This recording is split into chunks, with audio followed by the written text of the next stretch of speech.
BJP ಹಾಗೂ JDS ಮೈತ್ರಿ ಮಾಡಿಕೊಂಡಿದೆ. ಹೀಗಾಗಿ ಈ ಎರಡೂ ಕಾರ್ಯಕರ್ತರು ಸಹ ಒಟ್ಟಾಗಿ ಹೋಗಬೇಕು. ಹಾಗಾಗಿ ವಿಶೇಷವಾದಂತಹ ಸಭೆಯನ್ನ ಮಾಡಲಾಗ್ತಾ ಇದೆ. ದೋಸ್ತಿ ನಾಯಕರ ಸಮನ್ವಯ ಸಭೆಯ ಬಳಿಕ ಸಹ ಈಗ ಶೀತಲ ಸಮರ ಅನ್ನೋದು ಮುಂದುವರೆದಿದೆ.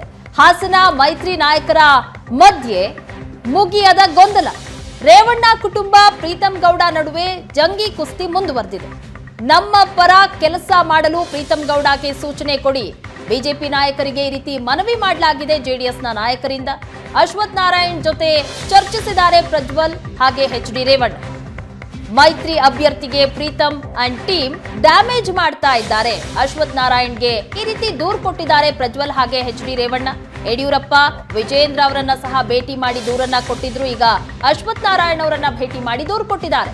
ನನ್ನ ಸೋಲಿಸಿದವರ ಜೊತೆ ಹೇಗೆ ಕೆಲಸ ಮಾಡ್ಲಿ ಅಂತ ಈ ಕಡೆ ಪ್ರೀತಂ ಗೌಡ ಹೇಳ್ತಾ ಇದ್ದಾರೆ. ಜೆಡಿಎಸ್ಗೆ ತಲೆನೋವಾಗಿದೆ ಈಗ ಪ್ರೀತಂ ಗೌಡ ಮತ್ತು ಟೀಮ್ನ ನಡೆ. ಜೆಡಿಎಸ್ ನಾಯಕರ ಜೊತೆ ಕೆಲಸ ಮಾಡೋದು ಅನುಮಾನ ಪ್ರೀತಂ ಗೌಡ ಅಂತ ಹೇಳಲಾಗ್ತಾ ಇದೆ. ಪ್ರೀತಂ ಗೌಡ ಅವರ ನಡೆ ನಿಜಕ್ಕೂ ಆ ರೀತಿಯಾಗಿದೆ. ಹಾಗಾಗಿನೇ ಎಚ್.ಡಿ. ರೇವಣ್ಣ ಹಾಗೆ ಪ್ರಜ್ವಲ್ ರೇವಣ್ಣ ಇಬ್ರು ಸಹ ಹೋಗಿ ಅಶ್ವಥ್ ನಾರಾಯಣ್ ಅವರಿಗೆ ದೂರನ್ನ ಕೊಟ್ಟಿದ್ದಾರೆ. ಅವರು ನನ್ನ ವಿರುದ್ಧವಾಗಿ ಮಾತನಾಡ್ತಾ ಇದ್ರೆ ಅದು ದೊಡ್ಡ ಡ್ಯಾಮೇಜ್ ಆಗತ್ತೆ ನಮಗೆ ಅನ್ನುವಂಥ ನಿಟ್ಟಿನಲ್ಲಿ ಕಂಪ್ಲೇಂಟ್ ಕೊಟ್ಟಿದ್ದಾರೆ. ಯಡಿಯೂರಪ್ಪ ಅವರನ್ನ ಸಹ ಭೇಟಿಯಾಗಿ ಕಂಪ್ಲೇಂಟ್ ಕೊಟ್ಟಿದ್ರು. ಈಗ ಅಶ್ವಥ್ ನಾರಾಯಣ್ ಅವರನ್ನ ಭೇಟಿಯಾಗಿ ಏನ್ ಸಮಸ್ಯೆ ಆಗತ್ತೆ, ಪ್ರೀತಂ ಗೌಡ ಅವರು ನಮ್ಮ ವಿರುದ್ಧವಾಗಿ ಮಾತನಾಡ್ತಾ ಇರೋದ್ರಿಂದ ಅನ್ನೋದಕ್ಕೆ ಸಂಬಂಧಪಟ್ಟಂತಹ ವಿವರಗಳನ್ನ ಚರ್ಚೆಯನ್ನ ಮಾಡಲಾಗಿದೆ. ಅಶ್ವಥ್ ನಾರಾಯಣ್ ಅವರ ಜೊತೆಯಲ್ಲಿ ಎಚ್.ಡಿ. ರೇವಣ್ಣ ಹಾಗೆ ಪ್ರಜ್ವಲ್ ರೇವಣ್ಣ ಅಶ್ವಥ್ ನಾರಾಯಣ್ ಅವರನ್ನ ಭೇಟಿ ಮಾಡಿರುವಂತಹ ದೃಶ್ಯಗಳನ್ನ ನೋಡ್ತಾ ಇದ್ದೀರಾ. ಎಸ್, ದೋಸ್ತಿ ನಾಯಕರ ಸಮನ್ವಯ ಸಭೆ ನಡೀತು. ಆ ಸಭೆಯಲ್ಲೂ ಕೂಡ ಭಾಗಿಯಾಗಿದ್ರು ಪ್ರೀತಂ ಗೌಡ. ಆದ್ರೆ ಆ ಸಭೆಯ ಬಳಿಕ ಎಲ್ಲವೂ ತಿಳಿಯಾಗತ್ತೇನೋ ಅಂತ ಅನ್ಕೊಂಡ್ರೆ ಅಂತಹ ವಾತಾವರಣ ಕಂಡು ಬರ್ತಾ ಇಲ್ಲ. ಶೀತಲ ಸಮರ ಮುಂದುವರೆದಿದೆ. ಏನಾಗ್ತಾ ಇದೆ? ನಮ್ಮ ಹಾಸನದ ಪ್ರತಿನಿಧಿ ಹರೀಶ್ ಈಗ ಸಂಪರ್ಕದಲ್ಲಿದ್ದಾರೆ.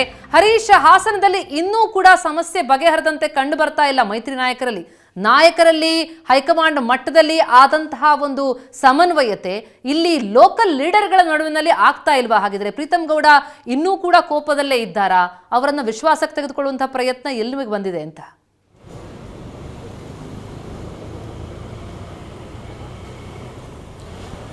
ಪ್ರತಿಮಾ, ಹಾಸನದಲ್ಲಿ ಮೈತ್ರಿ ನಡುವೆ ಇನ್ನೂ ಸಹ ಸಮನ್ವಯತೆ ಕಂಡು ಬರ್ತಾ ಇಲ್ಲ. ರಾಜ್ಯ ಮಟ್ಟದಲ್ಲಿ ಬೆಂಗಳೂರಿನಲ್ಲಿ ಬಿಜೆಪಿ ಮತ್ತು ಜೆಡಿಎಸ್ ನಾಯಕರು ಸಮನ್ವಯ ಸಭೆಯನ್ನು ಮಾಡಿದ್ದಾರೆ. ಎಚ್.ಡಿ. ದೇವೇಗೌಡರು, ಯಡಿಯೂರಪ್ಪನವರು ಆದಿಯಾಗಿ ಎಲ್ಲರೂ ಸಹ ಸಭೆಯಲ್ಲಿ ಭಾಗವಹಿಸಿ ಚರ್ಚೆಯನ್ನು ನಡೆಸಿದ್ದಾರೆ. ಆದರೆ ಆ ಸಮನ್ವಯ ಸಭೆಯ ಎಫೆಕ್ಟ್ ಮತ್ತು ಅದರ ಒಂದು ಸಂದೇಶ ಇನ್ನೂ ಸಹ ಹಾಸನಕ್ಕೆ ರವಾನೆ ಆದಂತೆ ಸದ್ಯ ಕಂಡು ಬರ್ತಾ ಇಲ್ಲ. ಪ್ರೀತಂ ಗೌಡರು ಮಾನಸಿಕವಾಗಿ ಸಮನ್ವಯ ಸಭೆಯಲ್ಲಿ ಭಾಗವಹಿಸಿದ್ರೂ ಸಹ ಇಲ್ಲಿ ಹಾಸನದ ಮಟ್ಟಿಗೆ ಇನ್ನೂ ಸಹ ಜೆಡಿಎಸ್ ಜೊತೆ ಕೋಆರ್ಡಿನೇಷನ್ನಲ್ಲಿ ಇಲ್ಲ.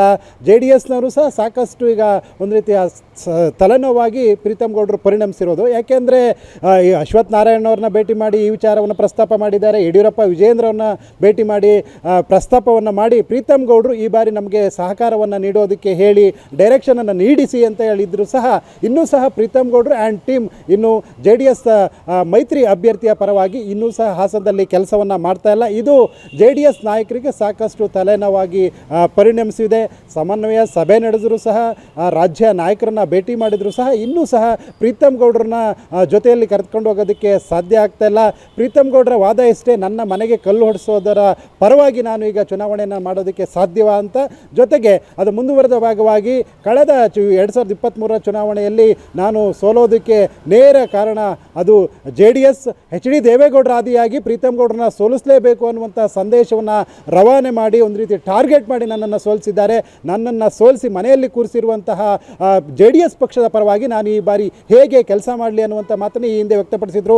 ಅದೇ ಮಾತಿಗೆ ಈಗಲೂ ಸಹ ಸ್ಟಿಕನ್ ಆದಂತೆ ಸದ್ಯ ಕಂಡು ಬರ್ತಾ ಇದೆ.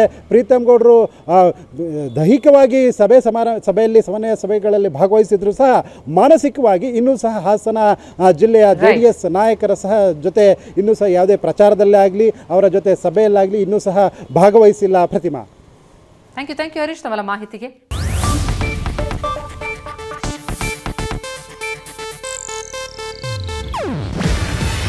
ಇದು ಏಷ್ಯಾನೆಟ್ ನ್ಯೂಸ್ ನೆಟ್ವರ್ಕ್ ಪ್ರಸ್ತುತಿ. ನೀವು ನೋಡ್ತಿದ್ದೀರಾ ಏಷ್ಯಾನೆಟ್ ಸುವರ್ಣ ನ್ಯೂಸ್.